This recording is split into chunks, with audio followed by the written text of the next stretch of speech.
Rumagasa ang kulay putik na tubig sa sapa sa Digos, Davao del Sur. Kasunod yan ang pag-ulan na naranasan sa lugar. Sa barangay Kapatagan, umapaw na sa kalsada ang tubig mula sa sapa. Isang oras stranded ang mga motorista na naghintay ng paghupa ng tubig. Sa Cotabato, isinara muna ang Arakan Valley, Davao Road dahil sa malawakang landslide. Ilang bahagi ng kalsada ang tuluyang bumigay at nahulog sa bangin dahil sa mga pag-ulan. Nagsagawa na ng assessment ang local office ng DPWH. Nagtalaga na rin sila ng mga alternatibong ruta na pwedeng daanan ng mga motorista.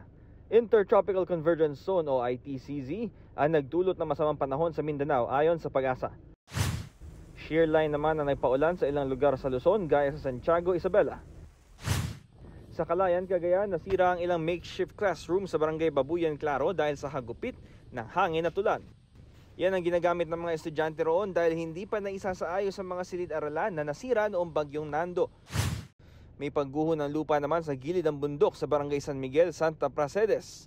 Tinanggal na ng mga otoridad ang guho na humambalang sa kalsada na patungong Ilocos Norte. Ginabi May, itinuloy rin ang clearing operation sa kabi-kabilang landslide sa Cabugao, Apayao.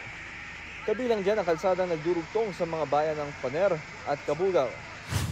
Inulan din kahapon ang ilang lugar sa Bohol dahil naman sa easterlies. Nagmistulang ilog ang ilang kalsada sa Tagbilaran dahil sa baha.